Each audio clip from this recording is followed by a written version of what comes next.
을 발표하자마자 가장 많이 들은 소리는 바로 땡 잡았다 라는 말이었습니다. 처음에는 정말 그런가 싶어 기분이 좋았는데 시간이 갈수록 좀 그렇긴 하더라고요.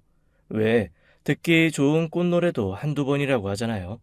사람들이 제게 땡 잡았다고 하는 이유는 간단합니다. 시댁이 잘 살거든요. 시부모님이 게다가 저희 결혼하면 바로 고급 실버타운으로 들어가실 계획이라 남들이 다 고민한다는 시집살이도 아예 없을 예정입니다. 남편도 돈 잘 벌고 시부모님이 사주신 꽤 큰 평수의 고급 주택에서 신혼생활을 시작하고요. 아, 상견례 자리에서 시부모님이 명절도 딱 정해주셨어요. 사람들이 다 이동하는 시기에 움직이면 피곤하니 전 주에는 친정, 다음 주에는 시댁, 이렇게 밖에서 만나건 집에서 만나건 하는 걸로 하고 명절에는 알아서 시간 보내는 걸로 하자고요. 저희 부모님도 흔쾌히 승낙하셔서 다들 은근히 받는다는 명절 스트레스도 저는 결혼 전에 그냥 해결했습니다. 이쯤 되면 정말 땡 잡은 거죠. 그런데 남들이 들으면 보기에 겨운 소리라고 하겠지만 저는 딱 하나 이 결혼에서 마음에 걸리는 게 있습니다. 바로 시누이예요. 아, 시누이가 꼬장꼬장하고 못되고 그런 건 아닙니다. 다만 너무 어릴 뿐이죠. 제 남편이 33이고 제가 30인데 시누이가 16살입니다. 저희가 연애를 3년 동안 했는데 연애하고 얼마 되지 않아 남편이 자기 동생 얘기를 한 적이 있거든요. 사실 그때도 좀 놀라기는 했습니다. 그러니까 여동생이랑 17살 차이가 난다고? 어, 아이 내가 정말 고등학교 때 얼마나 놀림 받았는지 모른다. 놀림? 왜 놀림을 받아? 아니, 아이 다들 내가 어디서 사고 쳐서 낳았는데 내가 키울 수 없으니 부모님이 당신들이 낳은 것처럼 해서 늦둥이로 키우시는 거 아니냐고. 정말 그런 건 아니고? 야, 너까지 왜 이러냐? 나 그 말에 완전 노이로제 가득해. 내가 분유심부름할 때마다 정말 아휴, 다들 안쓰럽거나 이상한 눈빛으로 보는데 진짜 지긋지긋하다 그런 의심. 와, 어머님, 아버님, 금슬이 정말 좋으시구나. 진짜 동네 부끄러워서 엄마가 임신 중기부터 막달까지 밖에를 아예 안 나가셨대. 이 나이에 배 이렇게 부른 거 누가 임신이라고 생각하겠냐고. 다들 배에 복수 찬 거라고 의심할 거라고. 그래서 깜깜해지면 뭐 아빠 차 타고 드라이브 가서 사람 없는 데서 걷다 오고 그러셨대. 거의 당신이 키웠겠는데? 내가 정말 대학교를 다닌 건지 보육원을 운영한 건지 아, 어이없는 얘기 해줄까? 대학교 1학년 때였나? 중간고사였을 거야. 정말 밤새고 공부하고 딱 학교에 가서 시험 보려고 가방을 열었는데 아니 있어야 할 펜은 없고 왜 애들 딸랑이 있지? 누르면 노랫소리 나오는 거 그게 딱 들어있더라. 내가 그걸 들고 망연자실해 있으니까 그때 당시 교수님이 슬그머니 다가와서 어깨를 툭툭 치며 이러시는 거야. 어린 나이에 애 키우며 학교 다니기 고되지 않냐고. 적당히 쓰면 알아서 점수 줄 테니 힘내라고. 와, 씨. 정말 주변에서 친구들 다 킥킥거리고 펜 빌려서 시험 보는데 이건 내가 공부 열심히 해서 답안을 잘 써서 내도 다들 애 때문에 교수가 안쓰러워서 점수 잘 준 거라고 오해할 거라고 생각을 하니까 부하가 치밀더라고. 그 와중에 엄마는 기저귀 사서 빨리 집에 오라 하지. 아주 지긋지긋하다 내가. 그래도 예뻐했을 것 같은데. 오빠들이 안 그래도 여동생 예뻐하는데 그렇게 나이 차이가 나면 얼마나 더 예쁠 거야. 이게 적당히 나이 차가 나면 예쁘기라도 하고 그럴 텐데 이건 뭐 거의 딸이다 보니까 예쁜 것도 모르겠더라고. 그냥 책임감에 키우느라 바쁘고 단속하느라 바쁘고. 아유 몰라. 여튼 나한테 많이 어린 여동생이 있다는 거. 에이, 그래도 애는 착해. 나한테 여자친구 생겼다고 하니까 오빠가 여자를 알겠냐고 걷자는 코치 막 하더라고. 어머, 무슨 코치를 해?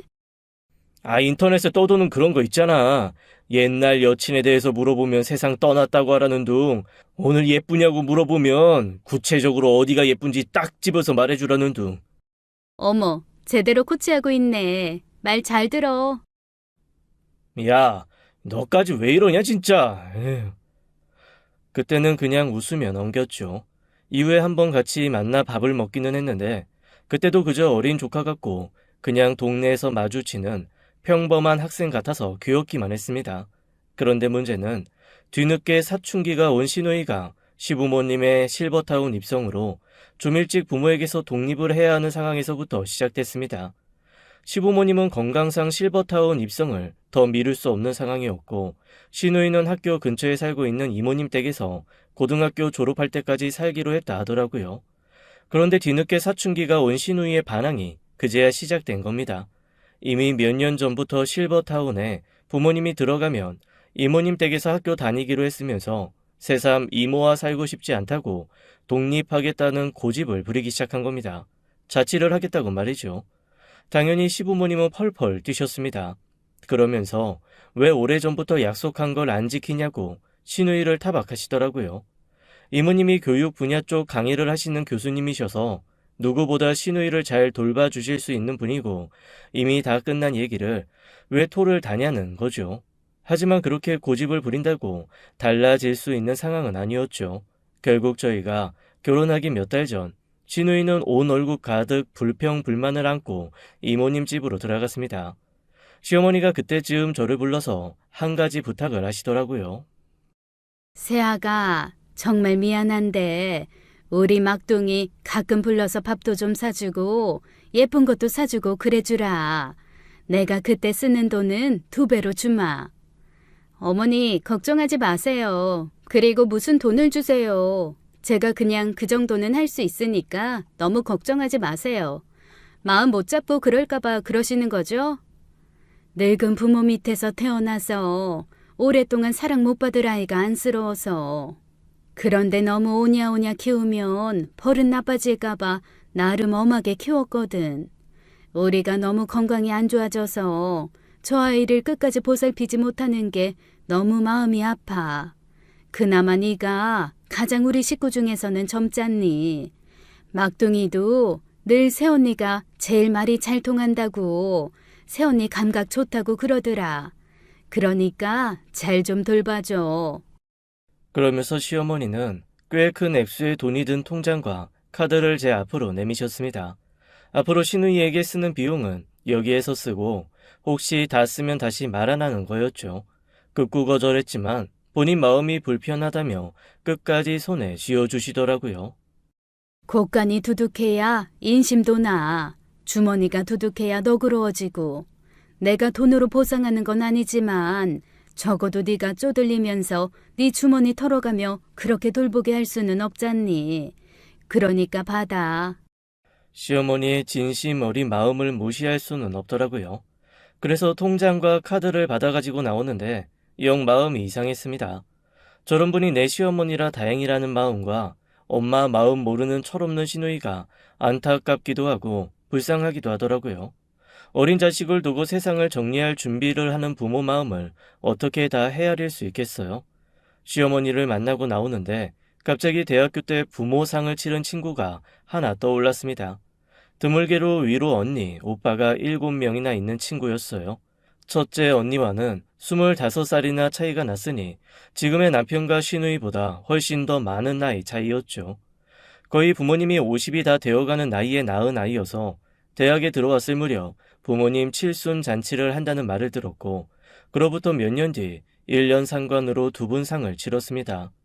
그때 장례식장에서 그 친구한테 들었던 얘기가 있었는데 그때는 별로 인상 깊게 듣지 않았다가 새삼 10수년이 지난 후 시어머니에게 통장을 받으면서 그 말이 떠오르더라고요.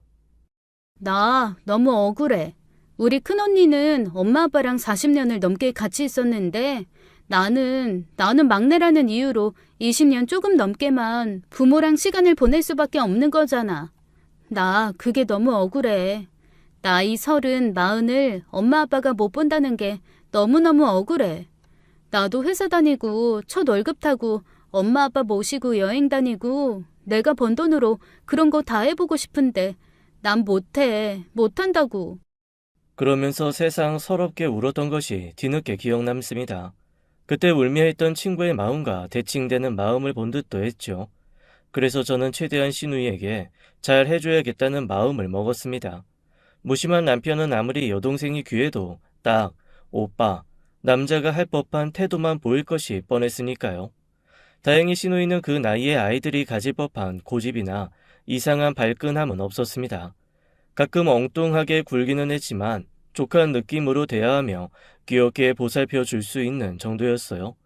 그리고 시어머니 말씀대로 저를 좋아하는지 언니 언니 하면서 조잘조잘 잘 따르더라고요.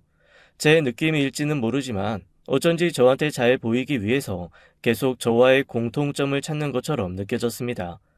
저희 시어머니, 시아버지가 신혼집으로 마당이 넓은 주택을 한 채 사주셨거든요. 처음에는 아파트를 사주시려고 했는데 제가 워낙 주택에 사는 게 꿈이었어서 같은 값이면 그냥 주택을 사달라고 했습니다. 어머님 아버님이 안 그래도 부지 좋은 곳에 괜찮은 주택이 있어서 그걸 사주고 싶었는데 요즘 젊은 사람들 다들 아파트 살고 싶어 한다고 해서 아파트를 사주겠다고 하셨던 거라며 흔쾌히 주택을 사주겠다고 했습니다. 그런데 주택에 살아보신 분들은 알지만 주택이 굉장히 손이 많이 가잖아요. 집을 지어서 들어가는 것도 아니고 있는 집 수리하는데도 엄청 손이 많이 가더라고요. 인테리어 하는 거 하면서부터 시작해서 살림 넣는 것까지 신경 써야 될 게 한두 개가 아니었습니다. 그런데 그동안 연애하면서 꽤 취향이 잘 맞는다고 생각했던 남편이 이렇게까지 취향이 안 맞을 거라고는 생각도 못했어요. 저는 하얀색 나무로 인테리어를 하고 싶은데 남편은 흰색으로 할 거면 그냥 페인트 칠하지 뭐하러 나무 본연의 색을 없애가며 흰색을 칠하냐는 그런 주의였어요. 소품으로 알록달록하게 화려하게 인테리어를 하려면 전체가 다 하얀 게 낫다는 얘기를 해도 남편은 이해를 못하더라고요. 저는 집이 밝은 게 중요해서 커튼은 거의 망사로 하늘하늘하게 하고 조명도 환한 것을 달아야 한다는 주의인데 남편은 또 반대였습니다. 무슨 암흑천지 대마왕이 환생을 했는지 커튼은 무조건 암막, 조명도 누리끼리 한 거 작은 거 하나 정도 하는 걸 원하더라고요. 진짜 하나에서 10가지 맞는 게 하나도 없으니 사소하게 다투고 소소하게 싸우고 크게 부딪히는 게 매일매일 반복됐습니다. 그런데 그럴 때마다 제 편을 들어주는 건 의외로 신우이였습니다. 아주 또랑또랑하게 자기 오빠한테 패션도 모르면서 무슨 인테리어까지 참견하려고 하냐고, 오빠는 감각 없으니까 그냥 새언니 말 들으라고 꼭 집어서 자기 오빠를 구박을 하더라고요. 오빠는 맨날 빤스도 뒤집어 입고 연청 진청 구분도 못하는 사람이잖아. 그냥 새언니가 하자는 대로 해. 그리고 오빠가 말하는 거 내가 들어보니까 다 구려. 하나도 예쁘지 않아. 새언니가 말하는 게 다 정답 같은데 왜 그래? 헐씨구, 네가 뭘 안다고 참견이야. 오빠, 나 나름 패션 디자인 관심 많거든. 나 친구들 사이에서는 페피로 불려. 패티가 뭐야? 아이 진짜 패션 피플. 이거 봐. 요즘 용어도 몰라서 어리버버 하면서 무슨 트렌드에 가장 민감한 인테리어에 참견을 하려고 그래? 오빠는 그냥 새언니가 하자는 대로 해. 그게 절반은 가는 거야. 너 진짜 웃긴다. 네가 언제부터 새언니 편 들었다고. 와, 진짜 남자는 외롭다. 아빠와 딸 같은 나이차 많이 나는 남매가 투닥거리고 싸우는 걸 보는 것도 나름 재미있는 일이더라고요.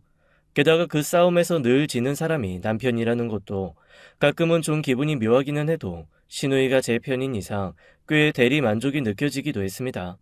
어리기는 했지만 조목조목 따질 때 보면 생각도 올바르고 착하면서 경우도 바르더라고요. 오히려 비슷한 나이였으면 제가 좀 기죽거나 말려들었을지도 모르겠다는 생각이 가끔 들 정도로 시누이는 똘똘했습니다. 언니, 그러면 언니 살림 같은 거 사러 다닐 때 저도 그냥 같이 가서 구경하면 안 돼요? 저 그런 거 보는 거 진짜 좋아한단 말이에요. 그렇게 해요. 오빠랑 다니면 이래도 흥 저래도 흥 저도 재미없는데 같이 다니면 재밌고 좋겠네요. 감각 있는 조언 부탁할게요. 에이, 언니가 고른 게 다 베스트죠. 감사해요. 저 진짜 신나요. 그렇게 따라붙은 시누이는 생각보다 감각도 좋고 저랑 취향도 잘 맞았습니다. 처음에는 그냥 저한테 뭔가 잘 보이고 싶어서 이것도 좋다, 저것도 좋다, 그냥 그렇게 얘기는 하는 줄 알았는데 가만히 말하는 걸 들어보니까 정말 감각도 있고 나름 자기 의견도 똘똘하게 잘 전달하더라고요. 주방 살림 같은 거 살 때도 남편보다 훨씬 도움이 더 많이 됐습니다. 그런데 그렇게 몇 번 같이 다니다 보니까 뭔가 좀 느낌에 애매하게 약간 마음에 걸리는 게 생겼습니다. 신우이가 살림을 사면서 자꾸만 제가 쓰는 것보다는 자기가 쓸 것처럼 얘기를 하면서 살림을 사는 거예요. 예를 들어 국자를 살 때도 저는 국자 머리가 큰 게 좋거든요. 한꺼번에 시원시원하게 듬뿍듬뿍 담을 수 있어서요. 그런데 신우이가 혼잣말로 내가 쓰기엔 이게 더 좋을 것 같은데라고 하는 거예요. 그래서 제가 그냥 웃으면서 농담처럼 툭 그랬습니다. 저기요, 지금 아가씨가 쓸 거 고르는 거 아닌 건 알죠? 제 거 고르는 거예요. 그랬더니 순간 얼굴이 빨개지면서 뭔가 당황한 듯 말을 흐리더라고요. 그러면서 맞아요. 언니가 쓰는 거죠. 라고 대답을 하는데 그 이후에도 어쩐지 자기가 할 살림 고르는 것처럼 고르는 게 느껴졌습니다. 조금 느낌이 이상하기도 하고 왜 그럴까 궁금하기도 해서 신우이에게 한번 대놓고 물어봤어요. 그런데 왜 자꾸 살림 고르면서 본인이 쓸 걸 생각을 해요? 정말로 독립하려고요? 아니요. 그런 건 아니고요. 그냥 내가 쓰면 어떤 걸 쓸까라고 생각하면서 골라보는 거죠. 원래 그렇게 다 입장 바꿔서 생각해보는 거잖아요. 역지사지. 아, 그런 거예요? 슬그머니 눈치면서 얼버무리는 신우의 말이 조금 걸리기는 했지만 제가 굳이 따지고 들 일은 아니어서 그냥 그때는 웃으면서 넘어갔습니다. 하지만 며칠 뒤 신우이가 왜 그렇게 자기가 쓸 것처럼 고민을 하면서 살림을 샀는지 우연한 기회에 알게 됐습니다. 신우이가 시부모님한테 가서 엄청 졸라댄 모양이에요. 자기도 자유롭게 살고 싶다고 이모는 너무 잔소리가 많다고 불평을 쏟아냈더라고요. 그러면서 저희 집에서 같이 살고 싶다고 한 모양이었습니다. 당연히 시어머니 시아버지가 펄펄 뛰면서 네가 어떻게 신혼집에 들어가서 사냐고 그랬더니 신우이가 그러더랍니다. 엄마, 나 그 집 인테리어 하는 거 진짜 꼼꼼하게 다 봤거든? 2층 끝에 작은 방이 있어. 딱 침대 하나랑 책상 하나 들어가면 되고, 복도 나오자마자 딱 화장실 있단 말이야. 그 방 하나 주면 절대 두 사람 방해 안 하고 거기서만 얌전히 살 수 있어. 엄마가 오빠랑 새언니한테 말 좀 해줘. 어? 제발. 나 진짜 속 안 썩이고 공부만 할게. 두 사람 방해 안 할게. 제발. 세상에 그렇게 어머님을 붙들고 얘기했다는 겁니다. 그런데 순간 제가 좀 기분이 안 좋더라고요. 뭔가 다른 생각이 있는 것 같기는 했지만 그렇게 저를 쫓아다니면서 인테리어며 뭐며 꼼꼼하게 봤던 게 다 저희 집에 들어와서 살고 싶다라는 복선을 가지고 본 거잖아요. 그런 의도를 가지고 살펴봤다는 게 너무 의문스럽고 얄밉기까지 했습니다. 그래서 제가 똑부러지게 신우이한테 이렇게 얘기했어요. 저 어머님한테 얘기 들었어요. 저희 집 들어와서 살고 싶다고 그랬다면서요? 그랬더니 신우이가 너무나 당황하며 얼굴이 빨개져서 저한테 뭔가 변명을 하려고 하더라고요. 변명도 듣기 싫어서 딱 자르고 제 할 말만 했죠. 그런데 그 방 있잖아요. 본인 방으로 하겠다고 했던 그 방. 제가 취미방으로 쓸 거예요. 이미 방마다 다 용도도 있고, 그리고 저 죄송하지만 같이 못 살아요. 왜요? 언니, 저 말 잘 들을게요. 두 사람 방해 안 할게요. 말 잘 듣고 안 듣고가 문제가 아니고, 저 그래도 신혼인데 남편이랑 둘이 알콩달콩 살고 싶어요. 그리고 어차피 지금 이모님 댁에서 살고 있잖아요. 갑자기 어떻게 살고 있는 이모님 댁에서 나오겠다고 해요. 그냥 어머님, 아버님이 하라는 대로 하세요. 저 좀 서운해요. 다른 사람은 몰라도 언니는 저 이해해 줄 줄 알았는데.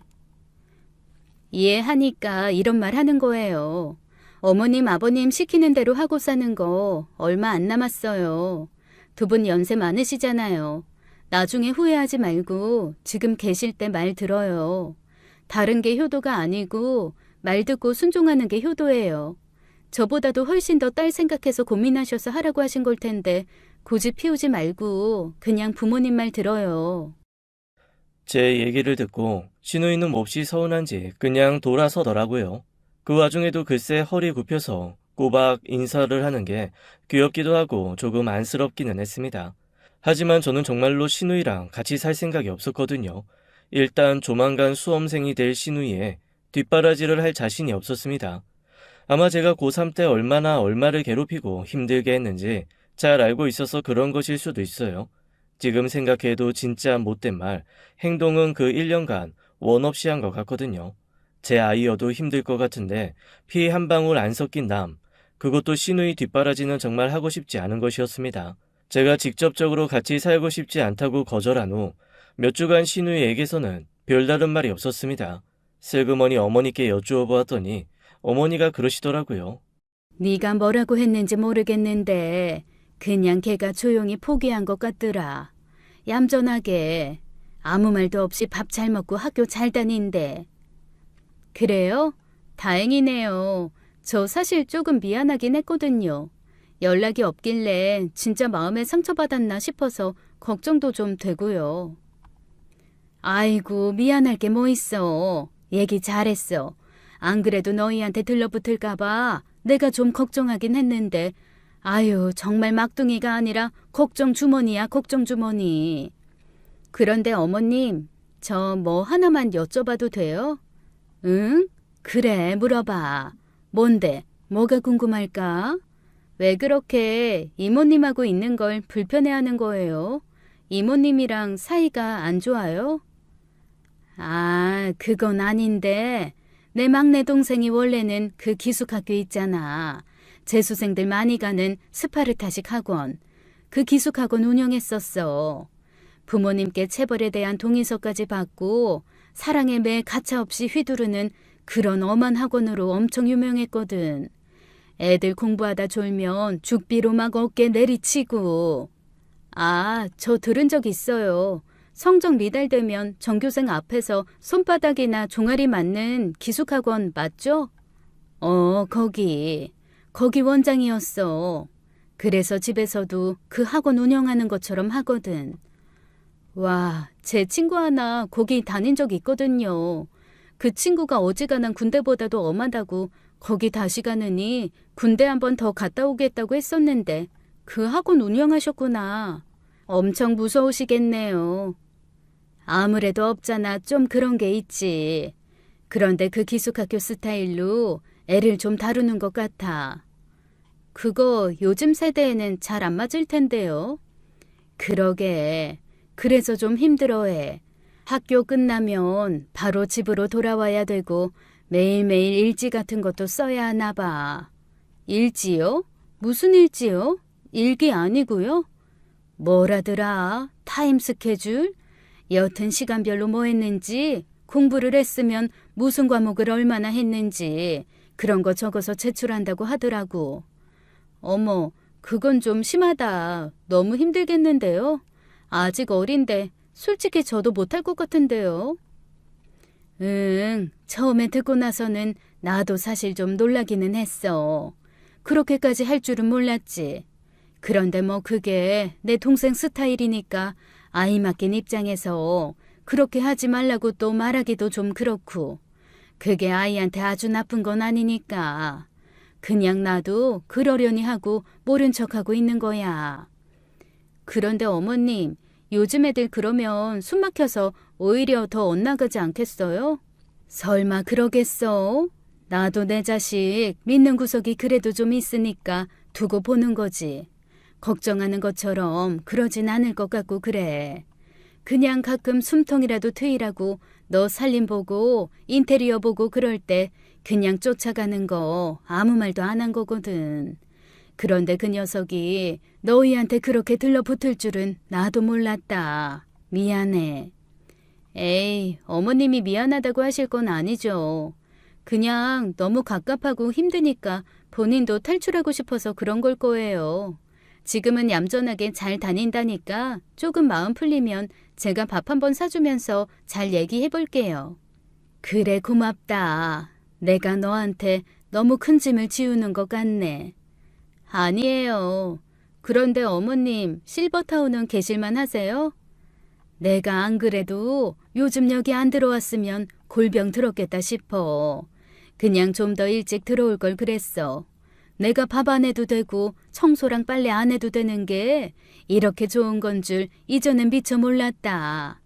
예, 너희도 적당히 재밌게 열심히 살다가 이것저것 다 힘들고 몸 피곤하다 그러면 그냥 정리해서 실버타운 들어가. 여기 좀 이른 나이에 들어와서 사는 사람들도 많아. 그래요? 저희 이번 주말에 한번 놀러 갈게요.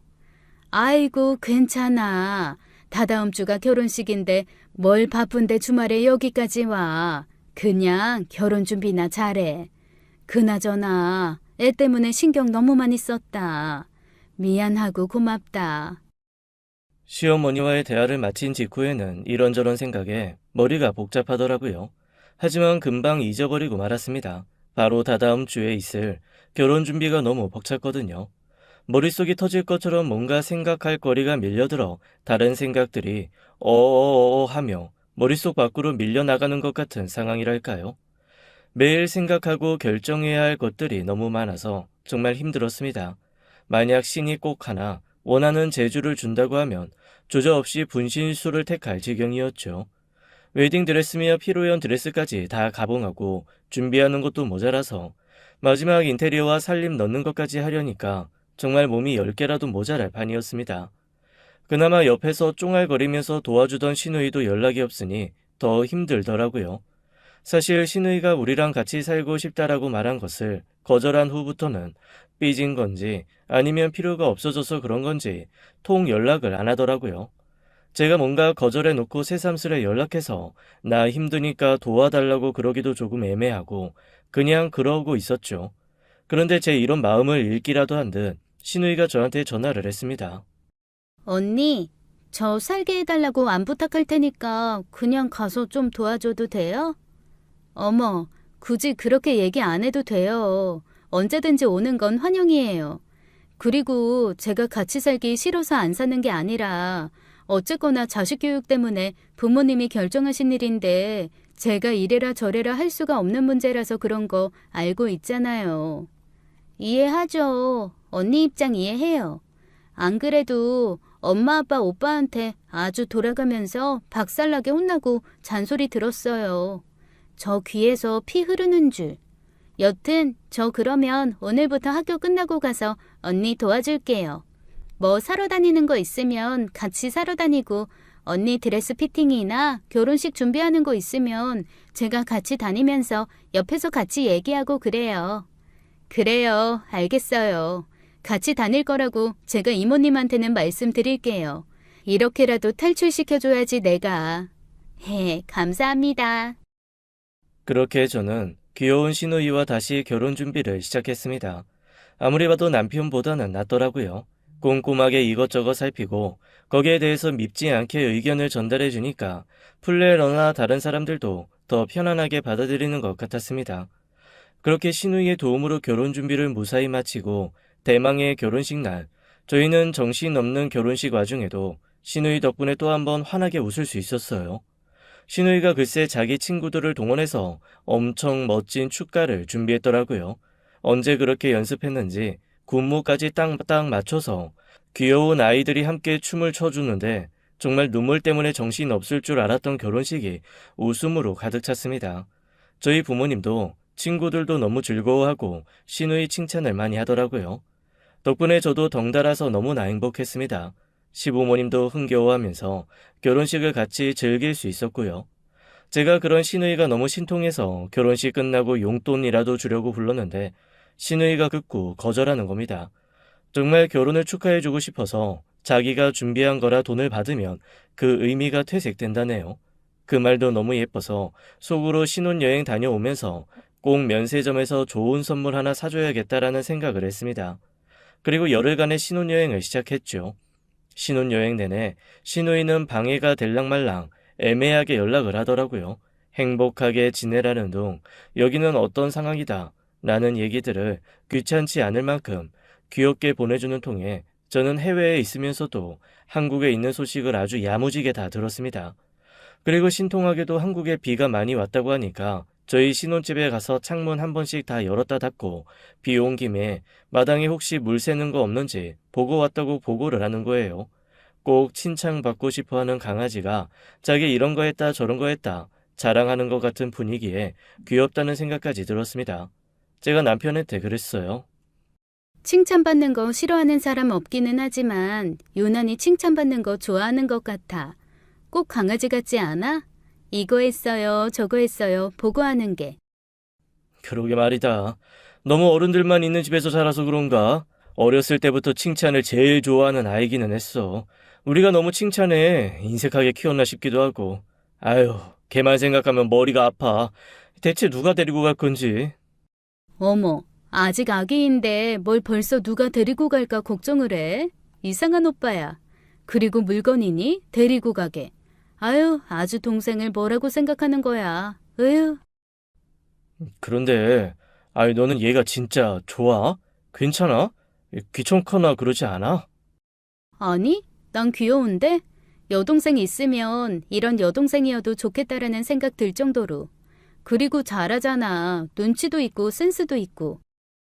그래. 아이, 싫지는 않은 거지? 당연하지. 내가 왜 싫어하겠어? 하나도 안 싫어. 근데 이상하네. 왜 새삼스레 그런 걸 물어봐? 아니야. 워낙 주변에서 신우이랑 사이 안 좋은 아내들 얘기 많이 들어서 나도 모르게 그냥 좀 걱정이 됐었나 봐. 에이, 나는 그럴 건 아니지. 일단 나이 차이가 너무 많이 나잖아. 정말 내가 일찍 사고 쳤으면 딸벌인데 뭐 미워하고 그럴 게 어딨어? 그냥 마냥 예쁘고 귀여운 거지. 그래? 다행이네. 그래, 맞다. 딸뻘이지?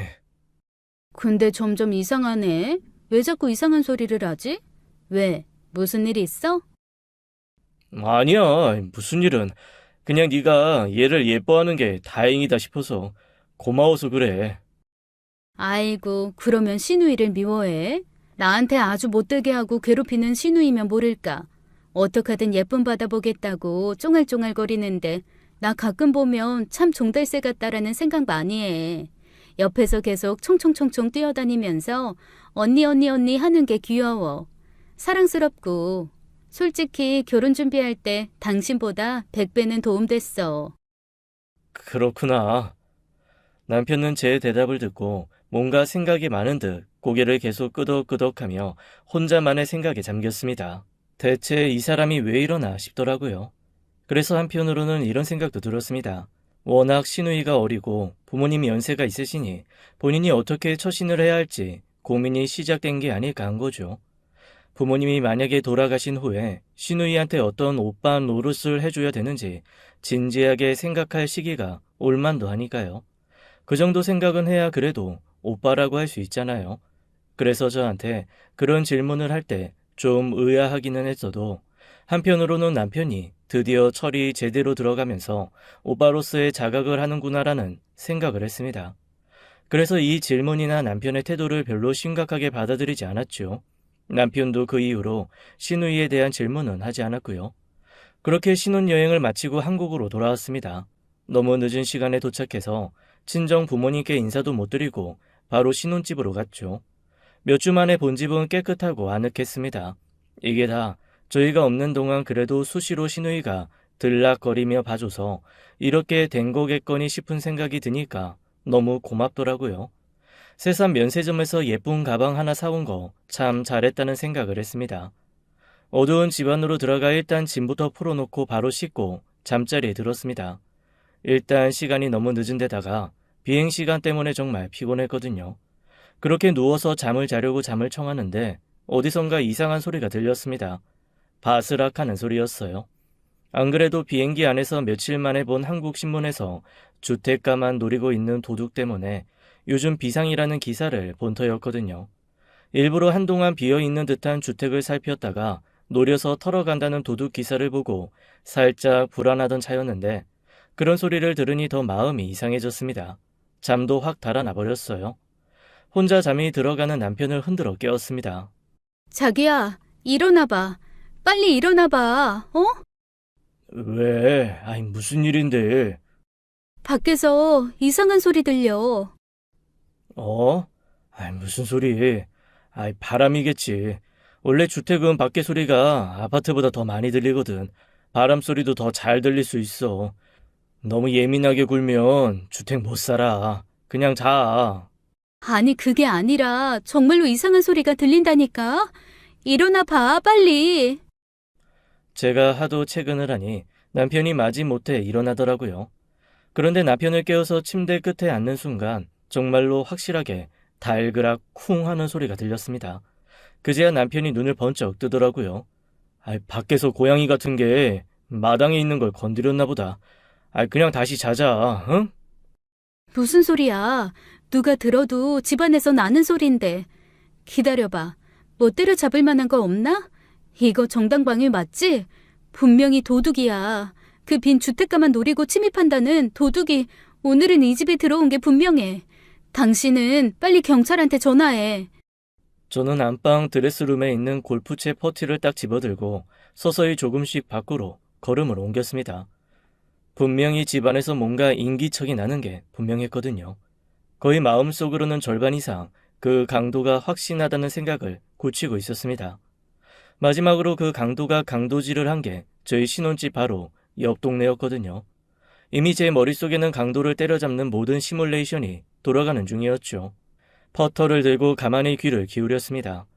그때 끝쪽에 있는 창고에서 쓰려고 했던 작은 방에서 달그락 소리가 들렸습니다. 저기 있구나 싶어 냅다 달려가 문을 열고 골프채를 휘두르려는 순간 남편이 쏜살같이 다가와 제 앞을 막아서며 안에 있는 누군가를 감싸 안더라고요. 순식간에 벌어진 일이었습니다. 남편이 덮친 사람은 너무 놀랐는지 비명을 꽥꽥 지르며 그 자리에 주저앉았습니다. 그리고 저는 거기 있는 사람을 보고 너무 어이가 없어서 할 말을 잃고 말았어요. 시누이가 잠옷을 입고 한 손에는 물컵을 든 채 주저앉아 있더라고요. 아니, 대체 여기서 뭐 하는 거예요? 그리고 당신은 알고 있었어? 남매가 서로 눈치를 보면서 제 앞에 슬금슬금 나란히 무릎을 꿇고 앉았습니다. 저기 여보, 미안해. 이게 그러니까 어떻게 된 거냐면 내가 설명을 할게. 당연히 설명해야지. 이게 지금 무슨 상황이야? 나한테 언제까지 숨기려고 그랬어? 뭐야, 이건? 오빠, 내가 얘기할게. 언니, 죄송해요. 저 여기서 지금 언니랑 오빠 신혼여행 갔던 기간 내내 살고 있었어요. 근데요, 에어컨도 많이 안 틀었고요. 가스도 안 썼고요. 살림 하나도 안 건드렸어요. 이 방 안에서 거의 안 나갔어요. 화장실도 참았다가 한 번에 몰아서 가고 그랬어요. 아니, 그게 문제가 아니고 언제까지 이렇게 숨어서 살 생각이었어요.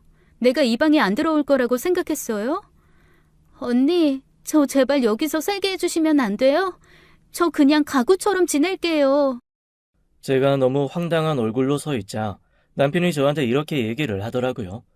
결혼식 며칠 전에 동생이 펑펑 울면서 전화를 했더랍니다.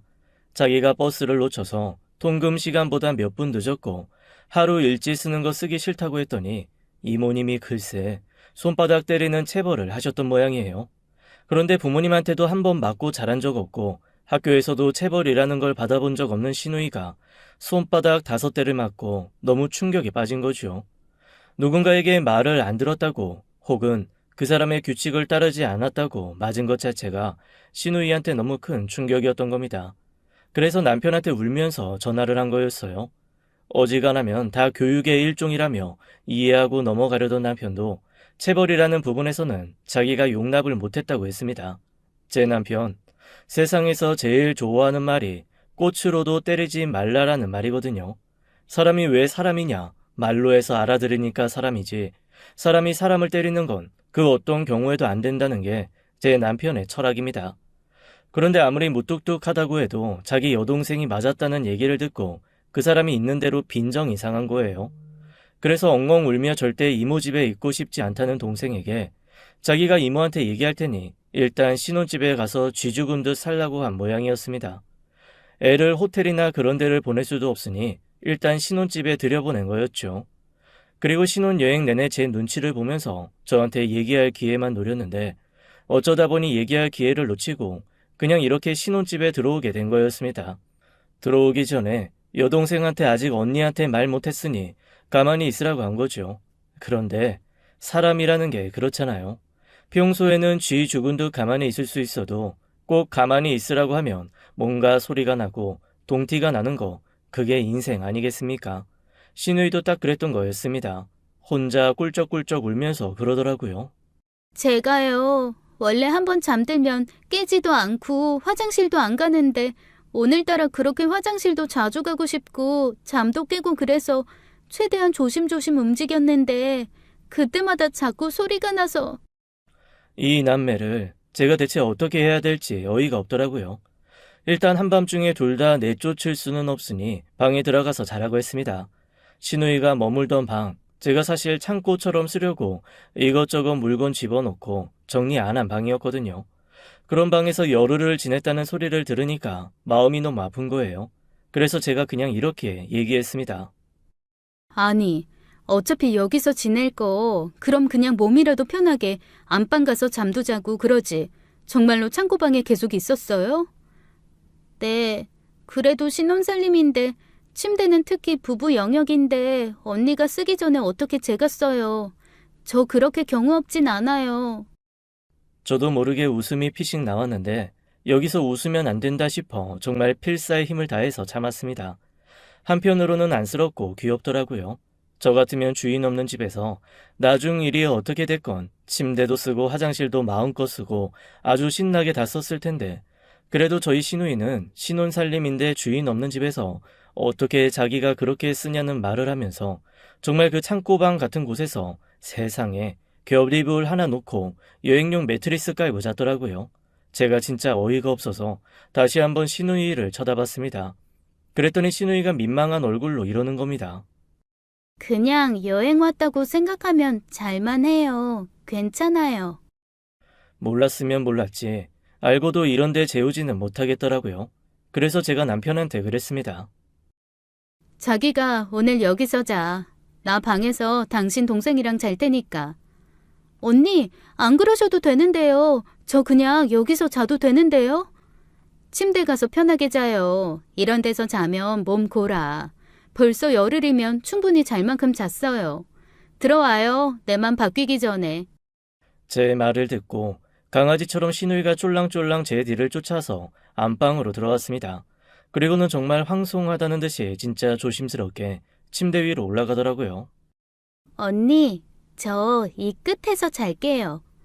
아이고, 편하게 자요. 침대 넓잖아요. 아니에요. 저도 염치가 있죠. 저 끝에서 자겠습니다. 끝에서 자겠다고 말한 시누이는 긴장이 풀렸는지 저보다도 먼저 잠이 들어버렸습니다. 가랑가랑 코를 골면서 잠든 모습을 보고 있는데 마음이 너무 이상하더라고요. 그리고 다른 건 몰라도 손바닥을 맞고 그것 때문에 충격받아서 나왔다는 얘기를 들으니까 다시 그 집으로 보내는 것도 제 마음이 편하지는 않았습니다. 하지만 제가 먼저 얘기할 수는 없잖아요. 그래서 그냥 가만히 잠자코 있었죠. 다음날 남편이 저한테 조심스럽게 얘기하더라고요. 당분간 조금 거치 정해질 때까지만 그냥 조금 데리고 있으면 안 되겠냐고 말이죠. 그러면서 제가 그 당분간이 언제까지냐고 말했더니 대답을 못하더라고요. 이 인간 대책 없이 그냥 말 한번 질러봤구나 싶어 가만히 노려봤더니 글쎄 뭐라고 하는 줄 아세요? 시부모님이 실버타운 나와서 사시면 된다는 거예요. 아니 실버타운이 무슨 풀방구리도 아니고 들어갔다 나왔다가 어디 그렇게 쉬운가요? 제가 대책도 제대로 안 세우고 이게 뭐 하는 거냐고 구박하고 남편은 자기도 잘 모르겠다. 어떻게 해야 될지 난감하다. 이러면서 대화를 하고 있는데 가만히 방문을 뚝뚝 두들기는 소리가 들렸습니다. 신우이였어요. 두 분이서 머리 아프고 힘든 얘기 하시는 것 같은데 이거 드시면서 하세요. 제가 용돈 모아서 산 거예요. 그러면서 신우이가 제가 제일 좋아하는 과일이라고 했던 망고를 2개나 아주 예쁘게 깎아서 쟁반에 받쳐왔더라고요. 오빠는 그 망고 씨에 붙어 있는 거 먹어. 나머지 두툼한 살은 새언니 거야. 망고 씨도 갈비처럼 이빨로 잘 긁어 먹으면 먹을만 하니까 오빠는 진짜 씨만 먹어. 언니가 다 드세요. 신우이의 애교에 저도 모르게 피식 웃음이 터졌습니다. 제 웃음을 보고 안심한 듯한 신우이가 배시세 웃으면서 뒷걸음질 쳐서 살살 나가더라고요. 신우이가 사다 준 망고는 진짜 달고 맛있었습니다. 남편이 신우이 말대로 정말 망고씨만 이빨로 득득 갈아 먹으면서 제 눈치를 힐끔힐끔 보더라고요. 어떻게 할 거야? 어떻게 하긴 인간아. 그러면 저 어린애를 내쫓아? 할 수 없지 뭐. 대신 앞으로 내 말 안 들으면 당신이랑 같이 내쫓을 거야. 내 말 잘 들어. 알았어. 사실 나도 쟤랑 사는 거 귀찮아. 진짜 내가 오빠라서 참는 거지. 피곤해. 시끄러워. 그냥 고맙습니다. 충성하겠습니다. 그 말만 해. 네, 감사합니다. 충성하겠습니다. 제가 시누이를 불렀습니다. 그런데 저희 시누이 너무 귀엽죠? 글쎄 얼굴부터 머리까지 싹 감싸서 리본을 하나 달고 쫄랑쫄랑 들어온 거예요. 제가 깔깔 웃으며 물어봤죠. 아니, 지금 뭐 하는 거예요? 제가 새언니 인생에 선물이 되겠다는 저의 굳은 의지를 한번 몸 전체로 표현해봤어요.